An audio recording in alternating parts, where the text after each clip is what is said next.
Everybody, welcome to Austin and John Play. Today we're going to be going over the first set for Yu Yu Hakusho, our hopes for what we're going to have for it, and what we expect out of it, and a couple other things. Austin has never played Yu Yu Hakusho before. He's played the starter deck. He has really no idea what he's doing. He's made his own deck. He likes the game. He just has never seen the show. Yeah, I'd never seen it. I will, but right now I'll have no idea who anyone is. Yeah, I'll be giving him the entire series. I have it on backup for flash drive and stuff.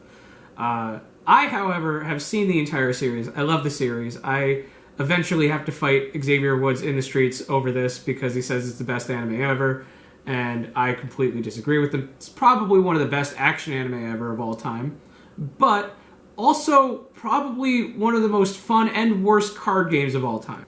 For the first set, it's based around the Spirit Detective stuff and the Dark Tournament. And so I'm going to be explaining my hopes for what the set has, completely lying to you. I already know what's in every set. It's not a fun time. But other than that, we're going to be explaining the teams that we're most excited for after our hopes for the set. So what are you excited for and hopeful for set 1? I actually have no idea, man. I really don't. I don't know the show that much. I enjoyed how it played. I don't know.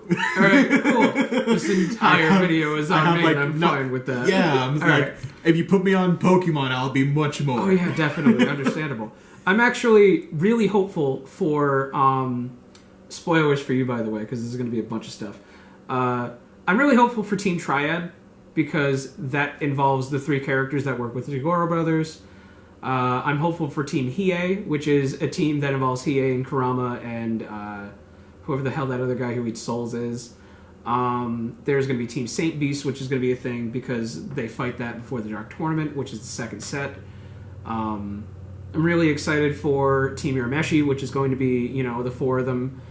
Probably something to do with Team Genkai, or something along those lines, where you have Genkai and maybe some random people. There's going to be a lot of random people that just do not belong to any team because they're all in the Team Genkai tournament thing, to where it's everybody fights, and this is going to be the person that'll train for the entirety of all of my intelligence and fighting techniques and power.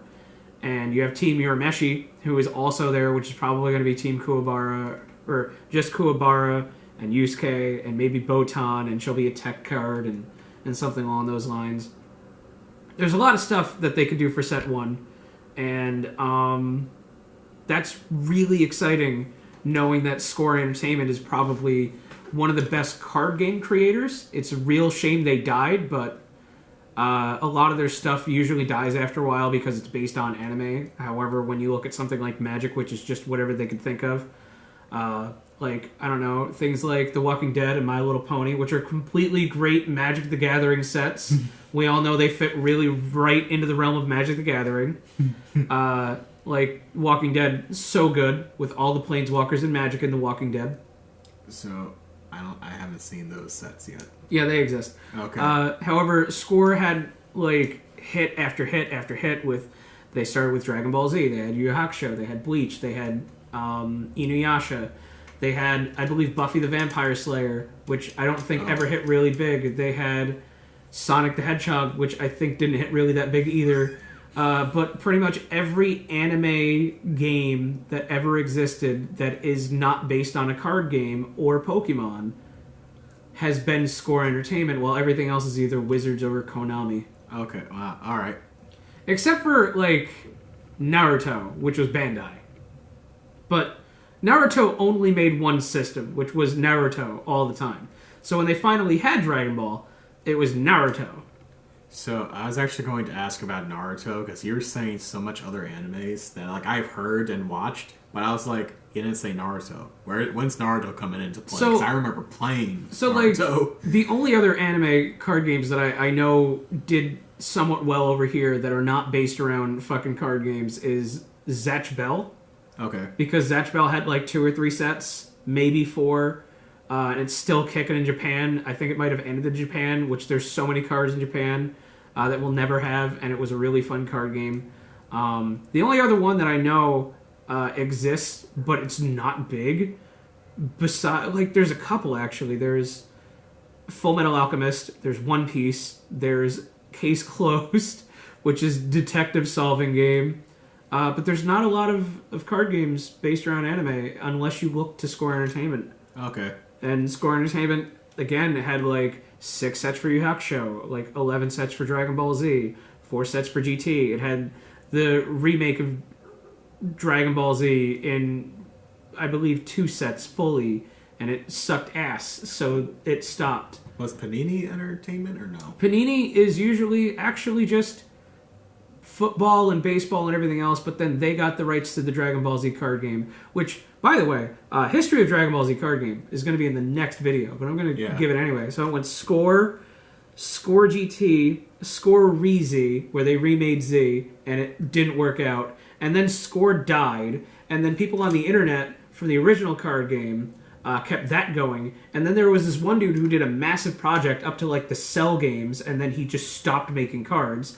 And then it was the people in Panini started making the game, and that's a new entity in general. And now the original card game makers don't make any cards anymore because they were like, well, Panini exists, and it's basically the same card game, so just play that. So that went for a while, and then it died, but then it kept going, and you just can't kill Dragon Ball Z. It's probably the second most successful card game to me, because even though it dies, it still keeps going. Like, Pokemon, Yu-Gi-Oh!, and Magic are the most successful. But anything that dies and keeps going, probably a better card game or a more huge fan base. Because anybody who usually quits those other card games are like, well, it's not the same card game. Like, Pokemon has power creep up the ass. Magic is, like, still going strong. But, like, it's just a lot of people are very unhappy, as you could hear by My Little Pony and The Walking Dead, which is a huge thing that's going on. The card stock is failing on it. It's getting like, they can now call them Pringles because there are certain cards that when you take them out of the package that are foil, they just like fold like this, and they're basically Pringles. Yeah. So the card stock is bad. Okay. And I don't buy Magic anymore. I proxy everything. Why would I support a company that doesn't fucking care, right? Like, don't buy their cards. Just print them out. Get a group of friends and play with them. You don't need to go to tournaments. Stop giving them money. They'll listen to you. That's what you're supposed to do. Anyway, so buy secondary market. Give them no money. Anyway, rant aside, I would say, like, Yu-Gi-Oh! Has completely changed and shifted in how it plays, even though it's the exact same card game, and there's so much control because people are like, well, GOAT format's different. No, it's not. It might be slower paced, but it's not different in the sense that GOAT format's all about control. Like, the main deck of GOAT format was GOATs, and then it stopped being GOATs. Now it's other stuff, but, like, control is in the name of the top deck. Both of the top decks. And it's just like everything else. Everything comes down to a control format. It's just now we don't have trap cards. We have hands filled with monsters that are trap cards. And that's not really the worst thing. Now it's just everything negates. And if you don't want to play that, then just play casual with some friends and figure out what you don't want played. Make your own banned restricted list. You know, you don't have to be beholden to everything everybody else puts out. You can just not go to tournaments and just fuck around and have fun, which is what you should do. It's a card game, not a card lifestyle. Those don't work. They never live. They die. Like, there's something out there called, like, a lifestyle card game, and it's constantly shifting and changing, just like a card game, trading card game, or CCG or whatever, which are both the same thing. You trade and you collect. They're the same thing, right? You're gonna collect our fucking stupid ass, difference. It's all TCG, and you don't have to play competitive to have fun. You can play competitive, which I'm not. There's no difference between something competitive and fun. However you want to have fun, it's up to you. Hi, I'm a gatekeeper, but you're allowed in. That's how you gatekeep. You say, welcome to the game, and that's it. And just, there are certain games that are, like, they don't last, and DBZ just, it lasts. It lasted. And it's still lasting. And we have our own format, which we'll never dive into, because it's a crazy-ass amalgamation of everything. Reezy, GT, fucking that guy's stuff online, Panini, the retro stuff. And, like, that's huge. There's so many cards. I made cards. They're all busted. Don't play them. Don't play our the stuff. Ultimate Farmer card you got? Yeah, the Ultimate Farmer. Fucking spoiler, I'm hoping for the farmer in set 1 of DBZ, and I know I don't get it, but I'm hoping for it at some point in the game, and I know I don't get it. And I think it's the biggest tragedy, because the farmer has literally, after dying, been around in, like, fucking 3 spots. He's in the Saiyan Saga and dies to Raditz. And then he's in the Android Saga and then shoots Android 20, I believe, and then dies to 20. And then he's in the Boo Saga and he's given, like, Goku energy after he's like, I need energy from the world. And he's fucking farming still. Wasn't he also in Super in the one episode, too? I don't remember. I haven't watched a lot of Super, and whatever I have watched, I just don't remember it. Because I'm old and I don't remember everything and it's not important. But I watched it. But, like, yeah, fucking 3 levels of farmer. The best character in the series. Should have gotten a character card. Didn't get it. I will forever be pissed. It's not even a joke character. Which, it's not even an ally. It could just be an ally. But anyway, so what team are you most excited for out of the ones that I named and what you think is going to be in the first set for base set? For Ghost Files?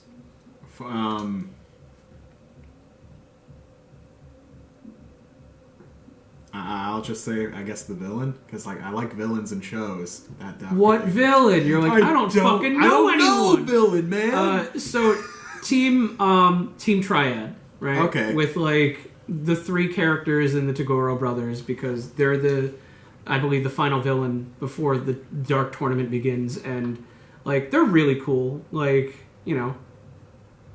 But anyway, we'll have to get you ready by having you watch Yu Yu Hakusho before set 2 comes out. Alright, so listen, guys, I will start watching Yu Yu Hakusho before the next Yu Yu Hakusho episode comes out, okay? Like, not even that, just before the next set comes out. No, like, I will try to watch some of it so I can be like, okay, I get it. Good, because after this whole video, we're gonna have to talk about how we felt about the set and stuff that could have been better, and hear us complain about how there's no Team Triad and no Farmer when we do the same for Dragon Ball Z. And, like, we need to at least know the anime that is based on to some degree, and it's really hard to like a card game if you can't get into what it's based on. So, like, you like Pokemon because who doesn't like Pokemon? Anybody who doesn't like Pokemon clearly has grown up way too much into not liking super adult, like, not adult, super cute, like, little animals. Like, the game might suck nowadays because it's just the least amount of effort possible in the biggest franchise in the world, but that doesn't mean that Pokemon isn't itself a fun, cool thing. How do you not like a praying mantis with blade arms? Yeah. Or a corgi in general. It's got a heart butt. It's true on that. Or, like, you know, a black fox that could, like, illusion itself into anything, you know? Or a really derpy-looking dragon, you know, Dragonite. Yeah, or a pink blob that is apparently... Anyway, transformed, on the next episode, yes, whatever, on that one, see you next game.